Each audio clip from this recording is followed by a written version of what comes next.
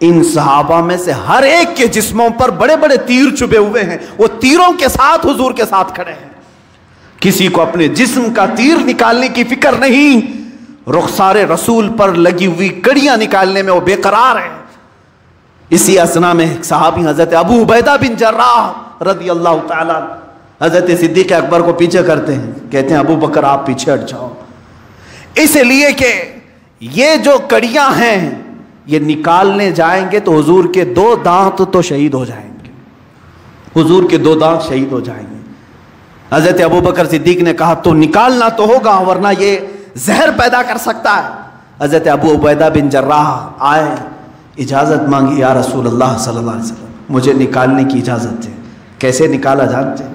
رخساروں میں چبھی ہوئی کڑیوں کو اپنے دانتوں سے پکڑ کر کھینچنے لگے، ہاتھ سے نکال سکتے تھے، دانتوں سے پکڑ کر کھینچنے لگے۔ جب دانتوں سے کھینچا آپ نے تو حضور صلی اللہ علیہ وسلم کے 2 دانت شہید ہوئے، ساتھ ہی حضرت ابو عبیدہ بن جراح کے 4 دانت ٹوٹ گئے، ان کے دانت ٹوٹ گئے۔ جب وہ کڑی کھینچ کر کے نکالے ان کے دانت بھی ٹوٹے۔ اس کے بعد وہ کھڑے ہو کر کے مسکراتے ہیں، کہتے ہیں ابو بکر میں نے آپ کو صرف پیچھے اس لیے ہٹایا کہ ہاتھ سے نکالتے تو ہمارے ہاتھ کو تو کچھ نہیں ہوتا لیکن رسول پاک کے دانت شہید ہو جاتے ہیں، میں نے اپنے دانتوں سے اس لیے نکالا کہ حضور پاک صلی اللہ علیہ وسلم کے اگر 2 دانت جائیں تو پھر ہمارے منہ میں کسی کے دانت ہونا ہی نہیں چاہیے، ہم سلامت کیسے رہیں۔